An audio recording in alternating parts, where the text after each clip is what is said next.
오늘 우리에게 주신 하나님 말씀을 함께 보죠. 로마서 9장입니다.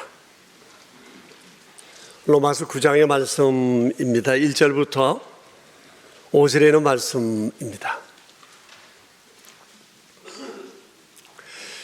이는 살아계신 하나님의 말씀입니다. 우리 함께 받들어 읽겠습니다. 내가 그리스도 안에서 참말을 하고 거짓말을 아니하노라. 나에게 큰 근심이 있는 것과 마음에 거치지 않는 고통이 있는 것을 내 양심이 성령 안에서 나와 더불어 증언하노니 나의 형제 곧 고륙의 친척을 위하여 내 자신이 저주를 받아 그리스도에게서 끊어질지라도 원하는 바로라. 그들은 이스라엘 사람이라. 그들에게는 양자됨과 영광과 언약들과 율법을 세우신 것과 예배와 약속들이 있고 조상들도 그들의 것이요 육신으로 하면 그리스도가 그들에게서 나섰으니 이는 만물 위에 계셔서 세세히 영광을 받으실 하나님이시니라. 아멘. 오늘 말씀을 전하기 전에 먼저 두 분 우리 전도사님 오늘 처음 교회 부임을 하시게 된 것 여러분 먼저 인사를 드리겠습니다. 한 분은 자주 봤던 우리 교회에서 나서 자라 청년이 되고 또 신학대학원 1학년에 다니고 있는 하재윤 전도사이시고 또 한 분은 여러분 아마 성함을 들으면 세상에 그런 이름도 있구나 라고 놀라실 텐데 백향목이라고요. 예명이 아니고 아버님이 지으셨대요. 아버님도 목사님이신데요. 네, 두 분이 오늘 부임하게 되었습니다. 유치부와 유아팀 사역을 하게 될 것입니다. 두 분과 함께 우리도 사역을 돕고 격려하고 주의 일을 이루어 가겠습니다 하는 마음으로 여러분 따뜻하게 박수로 격려해 주시겠습니까?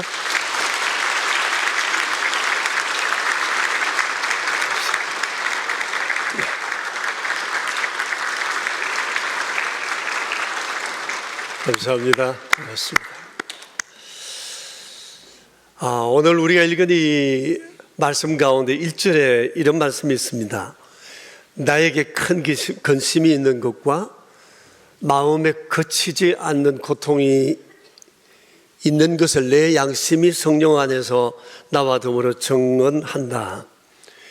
우리가 보고 듣기만 해도 무거움이 잔뜩 느껴지는 말씀입니다. 이것은 구약 성경의 선지자들이 종종 했던 탄식과 예루살렘 성을 바라보시며 주께서 하셨던 탄식과 매우 유사하다는 생각이 듭니다. 여러분, 무엇이 사도 바울로 하여금 이렇게 탄식하게 했던 걸까요? 얼마나 심각했으면 내 마음에 큰 근심과 그치지 않는 고통이 있다고 했을까요? 우리는 세상을 살아가면서 근심과 고통을 겪지 않고 사는 사람은 아무도 없습니다. 그런데 일반적으로 볼 땐 근심과 고통의 요소는 의식주가 주된 것이고 그리고 가정의 문제, 자녀와 부부의 문제, 그리고 직장과 일터에서 겪는 여러 가지 갈등과 아픔과 불안과 위기들, 그리고 또한 인간관계에서 오는 여러 갈등과 고통, 은퇴와 노후 문제, 아마 이런 것들이 우리에게 큰 근심과 어려움이 되지 않을까 생각을 합니다. 이로 인한 근심과 고통 중에 계시는 분도 계시고 아마 겪어보지 않은 사람은 이 아픔과 고통을 참 알기는 어려울 것입니다. 그런데 다 나쁜 것만은 아닌 것 같습니다. 이를 통해서 예수님을 만나는 사람도 있고 주님과의 관계를 더 단단히 해가는 분들도 있기 때문입니다. 그런데 오늘 성경에서 보는 바 당시 사도 바울을 힘들게 했던 것은 이런 것과는 좀 차원이 다른 것이었습니다. 여러분 3절을 보실까요?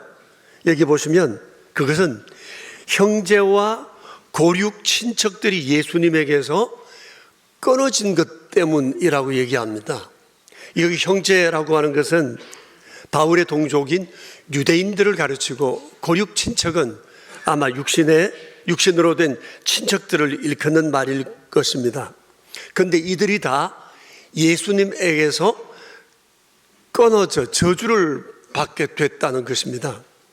하나님의 구원의 약속에서 제외되어 있다는 사실을 생각할 때 바울의 마음은 한없이 고통스러웠습니다. 그래서 이를 통해 바울이 간절히 원했던 바가 있었는데,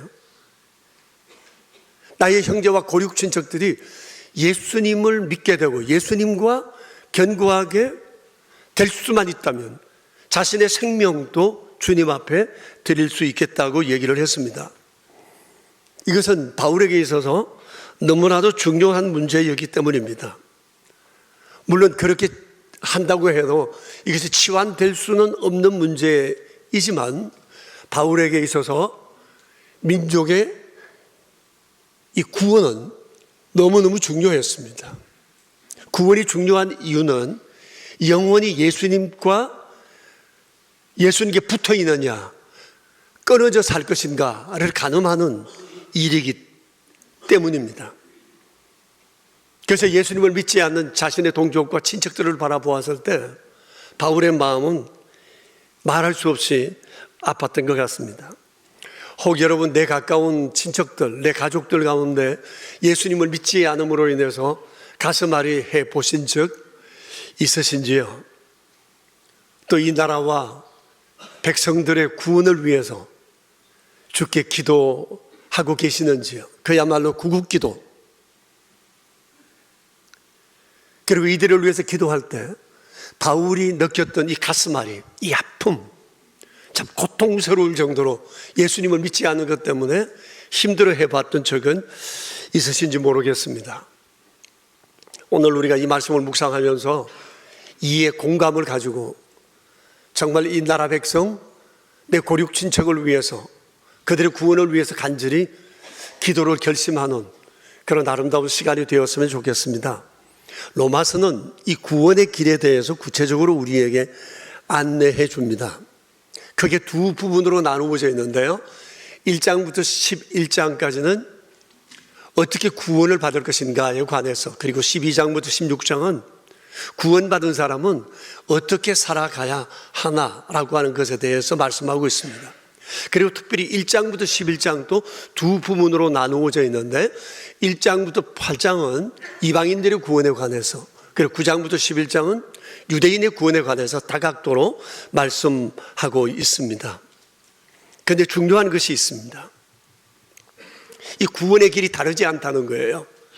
유대인이나 그리고 이방인들이 구원받을 수 있는 길은 오직 하나, 그것은 예수 그리스도를 나의 구주로 믿는 것이라고 하는 것을 분명히 하고 있습니다. 그런데 당시 바울의 마음을 참으로 아프게 했던 것이 있는데, 그것은 구원받음에 있어서 바울의 동족 유대인들은 이방인들보다도 훨씬 더 유리한 여건, 특권이 있었음에도 불구하고 이방인들보다도 예수님을 믿는 사람이 훨씬 적을 뿐만 아니라 그들이 주님에 대해서 적대적 관계를 가지고 있었다는 사실이었어요. 우리가 참 이해하기가 어렵고 안타까운 일이 아닐 수가 없어요. 그러면 당시 유대인들이 가졌던 특권은 무엇이었고, 이 특권이 있음에도 불구하고 이들이 주님을 적대했던 이유는 무엇이었을까? 오늘은 이에 대해서 우리가 함께 생각해 보았으면 좋겠습니다. 유대인들의 특권에 대해서 이 4절과 5절에 여러 가지로 말씀을 하고 있습니다. 먼저는 그들을 이스라엘 사람이라고 얘기합니다. 이스라엘은 유대인들이 자신들을 가리켜 선민이라고 생각할 때, 나타낼 때 사용하는 호칭입니다. 이스라엘은 야곱이 하나님께로부터 받았던 이름이었고, 이후 12족장들 그리고 모든 민족들을 일컫는 말이 되었습니다. 그 본래 뜻은 하나님을 이긴 사람이라는 뜻인데, 유대학자들은 이것을 좀 더 다르게 해석을 하는데, 하나님을 얻으려고 애선 자랑스러운 사람, 하나님과 함께한 승리자라고 해석을 하고 있습니다. 그러니까 여러분 생각해 보세요. 이스라엘 백성들은 자신들을 이스라엘 사람이라고 하는 것에 굉장한 자부심을 가지고 있었고 그들은 이것을 호칭하는 것에 주저하지를 않습니다. 유대인이라는 말보다 그들은 이스라엘 사람이라는 얘기를 좋아하는 것입니다. 또 그들의 특권이 그대로 쭉 나와 있습니다. 양자됨이라고 했는데 양자라고 하는 것은 여러분 아시는 바와 같이 본래 그 집 아들이 아니었는데 어떤 경우로 말미암아 그 집의 아들로 입양되는 것을 양자라고 얘기를 합니다. 근데 성경은 이스라엘을 하나님의 양자라고 말씀하세요. 그런데 이 양자됨에 대해서 출애굽기 4장 22절에서는 이렇게 말씀하고 있습니다. 하나님께서 모세를 바로에게 보내서 이스라엘 백성들을 출애굽시켜야 되겠다고 얘기를 전하라고 하시면서 하나님과 이 이스라엘 백성들 사이의 관계가 어떤지 이렇게 설명하라고 했어요. 이스라엘은 내 아들, 내 장자라고 했습니다. 여러분, 당시 문화권 속에서 장자는 아버지의 가장 귀한 권리, 가장 좋은 권리를 다 차지할 수 있는 권한이 있는 사람이었어요. 근데 하나님께서 세상의 모든 민족 가운데 이스라엘을 하나님의 양자라고 했으니까 이거야말로 대단한 특권을 지닌 사람이라는 것을 단적으로 표현해 주는 말이라고 할 수 있습니다. 그리고 영광들이라고 했는데 이것은 우리가 성경에서 종종 보는 것처럼 성막에 하나님께서 임재하실 때 구름 가운데 하나님의 임재의 모습을 나타내는 것을 영광이라고 했습니다. 다시 말하면 하나님이 여기 우리와 함께 계신다는 말씀입니다. 임마누엘이라는 거죠. 특권 중에 특권입니다. 하나님이 나와 함께 여기 계신다는 것입니다. 그것이 바로 영광입니다. 이스라엘 백성들은 이 영광 가운데 있는 백성이라는 겁니다. 하나님이 그들과 늘 함께 계신다는 거예요. 하나님이 임재하시는 백성입니다.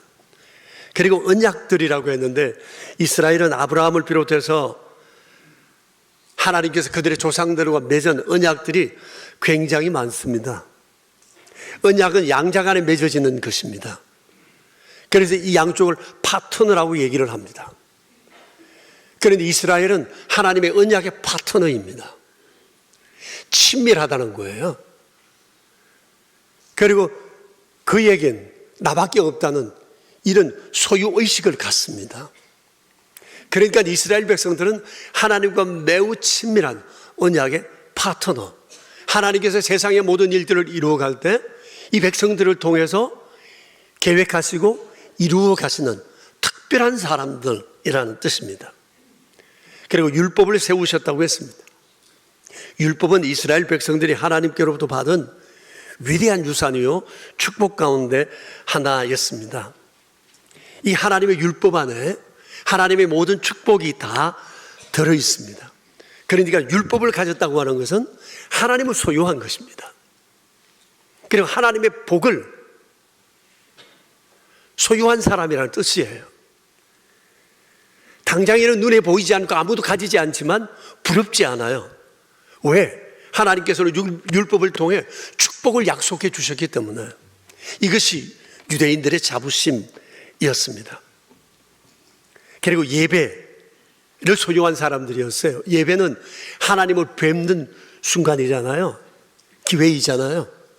그런데 성전에서 하나님을 예배할 수 있는 백성은 유대인들밖에 없다는 겁니다. 그러니 성전 예배, 이것은 유대인들에게 너무나 중요한 것이었어요. 그들만의 특권이었어요. 하나님을 예배할 수 있는 것은. 그리고 약속들이라고 했는데 이건 역시 하나님께서는 말씀을 통해서 그들에게 수많은 약속들을 해주셨습니다. 그 첫 번째 약속이 젖과 꿀이 흐르는 가나안 땅에 들어가서 한 번도 가지지 못했던 땅을 소유하고 하나님이 그들과 친히 함께 하셔서 역사하시는 일들을 경험하게 해주신 약속이었어요. 그리고 조상들도 저희 것이라고 했습니다. 이스라엘은 아브라함 때로부터 비롯해서 이삭, 야곱, 요셉, 모세, 다윗같이 훌륭한 조상들을 가지고 있었습니다.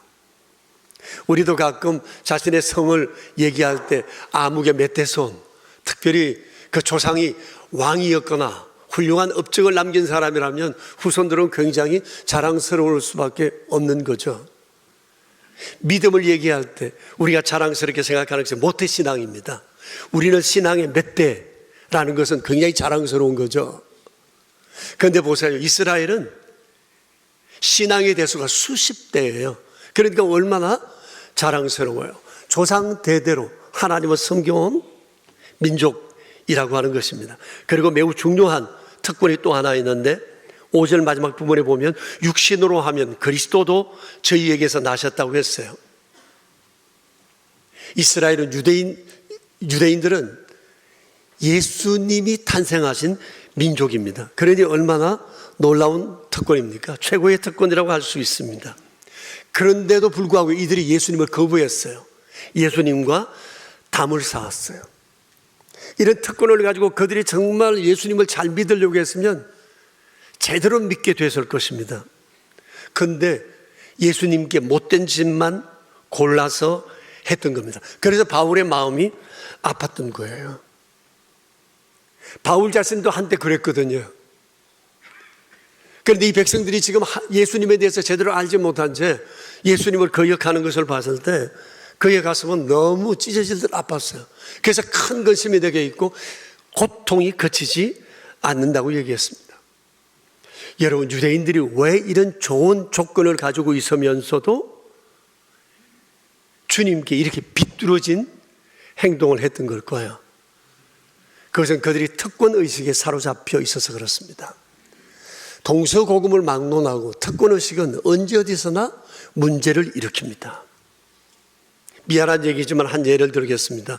국회의원들을 보십시오. 국회의원이 되면서 누리는 특권이 굉장히 많다고 그러잖아요. 근데 많은 경우 대한민국 국회의원들은 다 특권의식에 사로잡혀 있습니다. 다 그런 것은 아닙니다. 어떤 분들은 아예 국회의원 배지를 달고 다니지 않은 분들도 여러분 계시다는 얘기를 들었고 저도 그런 분을 보기도 했습니다. 근데 많은 경우 특권의식에 빠져 있습니다. 그들은 입만 열면 나는 국가를 위한다, 국민을 위한다고 하지만 실제로는 자신을 위해, 정당을 위해, 자기 편을 위해, 자기 집단을 위해서 특권을 행사합니다. 이렇게 특권의식에 빠져서 자신을 망치고 공동체를 망치는 일들을 우리는 왕왕 보고 있습니다. 특권은 명예로운 거지만 그들은 특권을 잘못 사용하고 있습니다. 그런데 국회의원들에게 진짜 특권이 있습니다. 참 좋은 특권이 있습니다. 저는 그것이 국가를 디자인할 수 있는 특권이라고 생각합니다. 국회의원은 법을 만드는 사람들입니다. 어떤 법이든지 만들 수 있습니다. 좋은 법도 나쁜 법도 만들 수 있습니다. 그들이 이들이 정말 제대로 산다면 국가를 아름답게 디자인할 수 있는 법을 만들 수 있을 것입니다. 그리고 이렇게 앞장서서 간다면 우리 대한민국은 정말 아름다운 나라로 세계 가운데 자리매김할 것입니다. 그런데 아름다운 대한민국을 디자인하지를 않아요. 특권의식에 빠져서 내게 주어진 특권을 선하게 사용하지 못하고 있습니다. 그래서 어떤 분들은 우리나라의 정치는 사류라고도 얘기를 하곤 합니다. 당시 유대인들도 그랬습니다. 이들도 지나친 특권의식에 사로잡혀 있었습니다. 선민이라는 이 자부심이 지나쳤어요. 하나님의 사랑을 받는 유일무이한 민족이라고 생각했고 예수님이 아니어도 좀 전에 말씀드린 이런 특권들만 가지고도 자기는 충분히 하나님의 사랑을 받을 뿐만 아니라 구원받을 수 있는 자격이 충분하다고 생각했던 것입니다. 특권의식이 저들의 눈을 가린 거예요.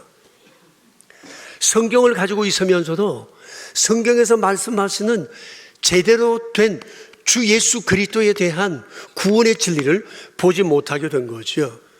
이들이 영적 무지에 빠지게 된 것이 바로 이 특권의식 때문이었습니다. 이게 문제였습니다. 6절을 보실까요? 6절 뒤에 보면 이렇게 말씀하고 있습니다. 이스라엘에게서 난 그들이 다 이스라엘이 아니다. 무슨 얘기예요? 하나님께서는 이스라엘 백성을 한꺼번에 선민으로 택하지 않았다는 말씀이에요. 이스라엘 백성들을 전부 다 하나님 구원받는 백성으로 통으로 택하지 않으셨다는 겁니다. 그들 가운데도 6절 이하를 보시면 약속의 자녀가 있고 육신의 자녀가 있다는 거예요. 그 예가 이삭과 이스마엘 그리고 야곱과 에서의 관계입니다. 여러분 6절을 보시면 저 7절을 보시면 이렇게 말씀하고 계세요. 그들이 다 아브라함의 씨지만 자녀는 아니다고 그랬어요. 아브라함에게서 태어난 사람이지만 그렇지 않아요. 약속의 자녀도 있고 육신의 자녀도 있다고 그랬습니다. 그래서 이삭은 하나님의 택함받은 자녀가 되었지만 이스마엘은 그렇지 못했고 야곱은 택함받아서나 에서는 그러질 못했던 것입니다. 근데 여기서 우리가 기억해야 할 것이 있습니다. 자, 그러면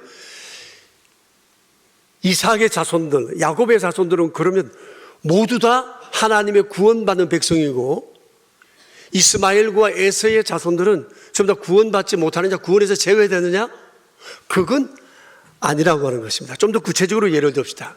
지금 이스라엘과 아랍의 정치단체인 하마스 간의 전쟁이 지금 세계를 어렵게 하고 있습니다. 자, 그러면 이스라엘 백성들은 다 하나님의 사랑받고 구원받는 백성이고 팔레스틴과 이 아랍 그리고 하마스는 전부 다 저주받은 사람인가? 아니라는 거예요. 그들 중에도 육신의 자녀가 있고 약속의 자녀가 있다고 하는 것입니다. 구원이라고 하는 것은 민족적으로 받는 것이 아니라 태생적으로 받을 수 있는 것이 아니라 그가 오늘 예수 그리스도를 구주로 믿느냐 이 한 가지 사실로 있나요? 구원은 결정된다고 하는 것입니다. 왜냐하면 예수님으로 말미암아 구원받는다고 하는 이 약속은 율법의 마지막 법이기 때문에 그렇습니다. 하나님께서는 예수님을 십자가에 못 박아 죽게 하심으로 인해서 이로써 새로운 언약을 예수님을 통해 세우셨어요. 근데 유대인들은 이걸 알지 못했어요. 왜 그들이 이것을 받아들이지 못했느냐? 자신들이 가진 특권의식에 사로잡혀 있어서 그랬습니다. 우린 이런 사람이니까, 우린 가진 것이 많으니까, 이것만 해도 충분하다고 생각하니까 그들은 예수님에 대해서 무지했던 거죠. 그리고 진리를 외면했어요. 하나님께서 예수님을 통해서 세우신 구원의 약속은 그들은 안중에도 없었던 거죠. 그래서 바울의 마음이 너무 아팠습니다. 자기도 전에 그랬거든요. 근데 막상 예수님을 알고 나니까 자기가 알고 있었던 그 모든 진리에 대한 생각들이 얼마나 그릇되었는지 알게 된 것이거든요. 그래서 지금 주를 알지 못한 채 주를 대적하고 있는 이들을 볼 때 차라리 내가 제물이 되어서라도 이들을 예수님을 믿게 할 수만 있다면 그렇게 하고 싶다라고 하는 것이 바울의 마음이었습니다. 자, 그렇다고 볼 때 바울은 복음 전도자인 동시에 그런 애국자였다고 볼 수가 있습니다. 그렇습니다. 여러분, 애국 중에 애국, 그것은 사람들에게 예수님을 전하는 겁니다. 이 백성들에게 주님을 알게 하는 것입니다. 이를 통해서 영원히 살 길이 준비되기 때문이죠. 디모데전서 2장 4절에는 하나님의 소원을 이렇게 기록하고 있습니다. 같이 한번 읽어봅시다. 하나님은 모든 사람이 구원을 받으며 진리를 아는 데 이르기를 원하시느니라. 그렇습니다. 이것이 하나님의 소원입니다. 하나님께서는 모든 사람이 다 구원받기를 원합니다. 그리고 구원받는 진리를 성경을 통해서 알기 원하신다 말씀하십니다. 이 온 세상 사람들이 다 주를 믿고 영원한 생명을 얻기를 원해요. 그래서 예수님께서 이와 같은 말씀을 하셨습니다. 같이 읽어보겠습니다. 나의 양식은 나를 보내신 이의 뜻을 행하며 그의 일을 온전히 이루는 것이다. 예수님께서 세상에 오신 이유는 바로 위에 있는 이 말씀, 모든 사람을 구원받게 하고 진리를 알게 하는 일을 위하여, 이 뜻을 위하여 예수님은 세상에 오셨고 이것을 자신의 양식으로 삼고 사셨다고 말씀을 하십니다. 그러니까 예수님을 믿은 그리스도인들이 세상을 살면서 해야 할 일이 뭐겠어요? 주님과 끊어진 사람들의 관계를 하나님과 이어주는 이 일을 해야 하는 것이 바로 우리가 예수님을 믿게 된 목적이고 우리를 향한 주님의 원하심이라는 사실을 우리가 기억해야 합니다.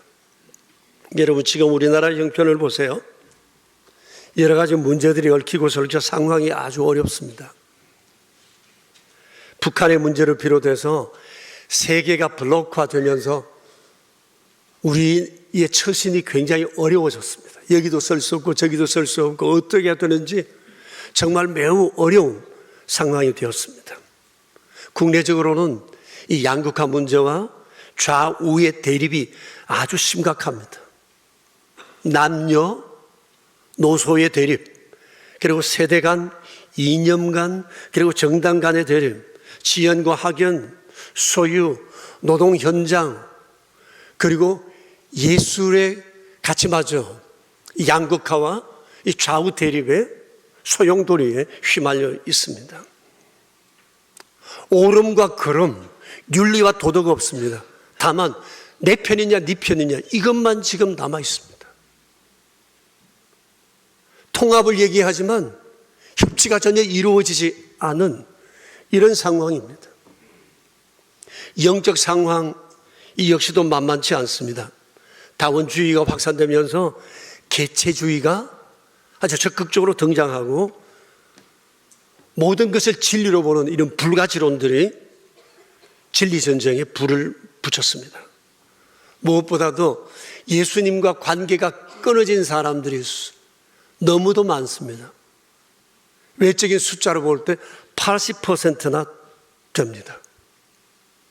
그리고 반기독교 정서를 부추기는 세력들이 굉장히 많아졌습니다. 우리가 지금 성탄절기에 경험하고 있지만 성탄절기가 됐음에도 거리에는 캐럴과 트리 장식이 예전 같지 않습니다.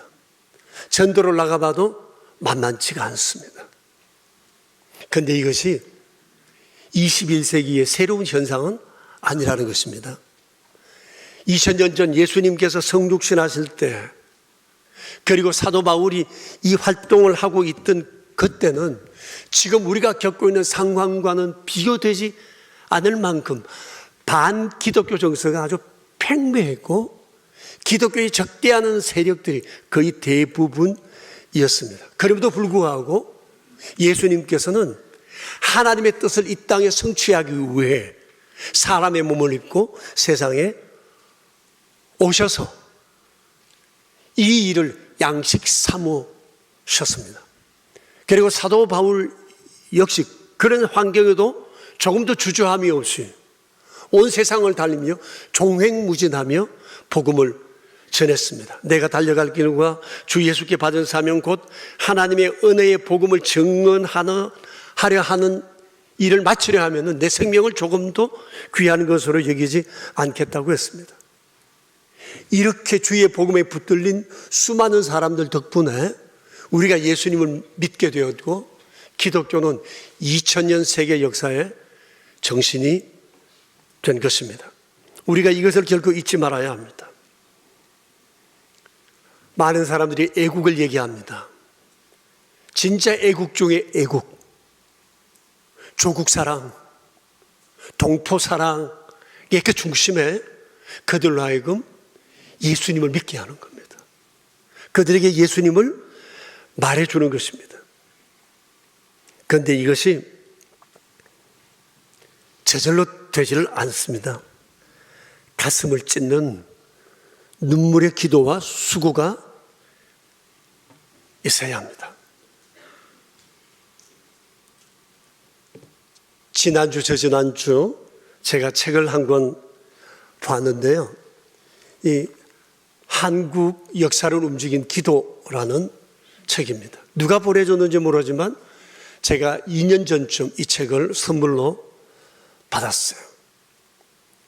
이 책을 보면 개화기 이후 지금까지 한국 역사의 굴곡진 삶, 그리고 힘들고 어려웠던 고난, 그리고 좋았던 영광의 뒤에 항상 교회의 기도가 있었다는 거예요. 기독교의 기도 운동이 있었다는 겁니다. 140여 년, 이 기간 동안 기도가 한국을 세운 역사가 되었다라고 하는 것을 이 책은 얘기하고 있습니다. 이 책의 첫 번째 소개되는 것이 뭔고 하니 우리 국회 녹취록, 속기록 제1호에 대한 얘기가 실려 있습니다. 그것이 뭔고 하니 1948년 5월 31일 재헌 국회가 열린 현장에서 했던 기도입니다. 그때 이윤형 감리교 목사님께서 기도를 하셨어요. 우리나라가 정부가 수립되고 재헌국회가 되었을 때 임시 의장이셨던 이성만 박사가 모인 의원들에게 이렇게 얘기를 했다고 기록이 나와 있습니다. 우리가 이렇게 힘들고 어려운 과정을 거쳐서 독립을 이룬 것은 신불신을 막론하고 하나님의 도우심이 너무나 크셨다. 우리가 이것을 감사드리지 아니할 수 없으니 이윤형 의원께서 나오셔서 하나님께 감사기도 드려주세요. 그래서 감리교 목사님이신 그분이 나가서 기도를 했어요. 전혀 예정에도 없던 일이었습니다. 그래서 이것이 우리나라 국회 속기록 제1호 얘기로 기록되어 있어요. 그 내용이 길어 제가 다 읽어드리지는 못하지만 그 앞부분을 읽어드리겠습니다. 이런 내용입니다. 이 우주와 만물을 창조하시고 인간의 역사를 섭리하시는 하나님이시여, 이 민족을 돌아보시고 이 땅에 축복하셔서 감사에 넘치는 오늘이 있게 하심을 주님께 저희들은 성심으로 감사하나이다. 오랜 시일 동안 이 민족의 고통과 호소를 들으시사 정의의 칼을 빼서 일제의 폭력을 굽히시고, 하나님은 이제 세계 만방의 양심을 움직이시고 또한 우리 민족의 염원을 들으심으로 이 기쁜 역사적 환희의 날을 이 시간에 우리에게 오게 하심을 감사합니다. 이런 내용입니다. 얼마나 감격스러운 일인지 모릅니다. 신앙생활을 해오신 여러분 한번 돌아보세요. 국가에 무슨 일이 있을 때마다 교회는 기도하는 일에 발벗고 나섰습니다. 대대적인 기도 운동들이 많았습니다. 가슴 아파하며 눈물로 기도하는 것을 들으시고 하나님께서 우리 대한민국을 여기 우뚝 서게 하신 것입니다. 오늘 주의 말씀과 이 기도에 관한 역사의 흔적들을 되새기면서 저는 교회 여러분들과 저 함께 숙제를 하나 해봤으면 좋겠다 싶습니다. 숙제를 내겠습니다. 어려운 숙제 아닙니다. 예수님을 안 믿는 이들의 명단을 한번 적어보는 겁니다. 그리고 이를 위해서 기도하는 겁니다. 지금 우리 주변에 예수님을 안 믿는 사람들은 다 나름대로 이유가 있을 것입니다. 그래서 이들을 한번 기억하고 이름을 적어보는 겁니다. 오늘 성경에 보니까 내 형제들과 고륙 친척이라고 했으니까 먼저 내 가족, 친지들 가운데 예수 안 믿는 사람들을 한번 떠올려 보시고 이름을 적어 보세요. 이들도 몇 부류로 나눌 수 있겠죠. 예수님을 전했는데 무관심한 사람, 적극적으로 반대하는 사람, 기독교에 대해서 욕하는 사람, 이렇게 해서 몇몇 부류로 나누어 적어볼 수 있을 것입니다. 그리고 고륙친척이라고 했으니까 내 고향 사람들을 한번 떠올려 보세요. 그들 중에 예수님을 안 믿는 내 친지들, 친구들, 한번 그 이름 적어봤으면 좋겠습니다. 그리고 우리가 살고 있는 이 용인 땅, 수원, 화성시에서 내가 이주해와 살면서 만난 수많은 사람들 가운데 예수님을 아직 믿지 않는 사람, 복음을 전해서나 거부했던 사람, 그 사람들의 이름을 다시 한번 적어보는 겁니다. 이름을 알지 못하면 그때 만났던 무슨 색깔의 옷을 입은 그 사람, 뭐 이렇게 적어도 괜찮을 것 같습니다. 그리고 우리 지역이 포함된 경기도, 그리고 우리의 이웃인 서울에 사는 분들 가운데에서도 내가 아는 분 가운데 예수님을 믿지 않은 사람들의 이름을 적어보는 것입니다. 그리고 이곳에 북향민들이 계시면 북한에 두고 온 내 집안 사람들의 이름을 또 적어보는 겁니다. 그리고 이제 간절히 주님 앞에 기도하는 겁니다. 주여, 이 나라 이 백성, 내 고륙친척, 우리의 동포들이 예수님을 믿어 주님과 견고한 끈을 이어 영원한 생명을 소유한 자 되게 해주세요. 그리고 저도 예수님께서 하나님의 뜻을 성취하는 것을 양식 삼으신 것처럼 이것이 저의 양식 되게 하시고, 사도 바울이 가졌던 이 애끓는 마음, 가슴앓이, 이것이 내 안에도 있게 해주세요. 사랑하는 교회 여러분, 성탄절기입니다. 우리를 사랑하셔서 예수님 오신 것을 우리가 기억하고 기념하는 절기입니다. 그냥 보낼 수 없잖아요. 오늘 우리 이 숙제 한번 했으면 좋겠습니다. 아마 노트 한 장이 모자랄지도 모르겠습니다. 우리가 이렇게 주님 앞에 이들을 기억하며 이름을 적는 것만으로도 하나님께 상달되는 기도가 될 줄로 믿습니다. 주의 기쁨이 되는 성탄절기 되길 축복합니다. 이제 우리 함께 기도하겠습니다. 한 1분 정도 오늘 말씀을 들었던 것을 되새기면서 우리 기도합시다. 참여로우신 주님 감사합니다. 주의 크시고 놀라우신 은혜를 우리에게 펴주시고 다시 한번 우리가 구원받은 사실을 기뻐하며 주 알지 못하는 수많은 사람들 생각하며 이제 우리를 무엇을 어떻게 한지를 되돌아보는 시간을 갖게 하신 것을 감사합니다. 주여, 주여, 주여, 기도하는 자들마다 회복되는 놀라운 역사가 있게 하소서. 하나님 우리 아버지, 예수님을 믿지 않아 영원히 저주를 받을 수 없던 자리에 있던 저희가 앞서 주를 믿어 헌신한 여러분들의 수고로 인해 예수님을 믿어 하나님께 붙여진 자로 영원 생명 가진 자로 살게 하신 것을 감사합니다. 그러나 오늘 예수 믿은 우리에게 주께서 당부하시는 것이 무엇인지를 성경을 통해 보았습니다. 이름을 적으며 이분들에게 주님의 소식을 전하기 위해 애쓰는 한 달 되길 우리는 간절히 원하며 주님 앞에 나아갈 것입니다. 주여, 우리가 부르는 그 이름들을 기억해 주시고 천국 생명 삼아 주시고 이 세상에 사는 날 동안 하나님의 영광스러운 돌보심 가운데 주 믿는 사람의 자랑스러움을 세상 가운데 드러내며 살아갈 수 있도록 인도하여 주시옵소서. 그리고 오늘 특별히 선교 작정 주일, 이 아침에 우리는 이 땅과 이 민족과 세계 가운데 주 알지 못하는 사람들을 우리가 어떻게 주께로 돌아오게 할까? 물질로라도 참여하고자 하는 마음에서 우리가 작정하고자 합니다. 주님, 저희의 심령을 붙잡아 주시고 우리의 간구를 들으시며 우리의 수고를 복되게 하여 주시옵소서. 우리 주님 예수 그리스도 이름으로 기도합니다. 아멘.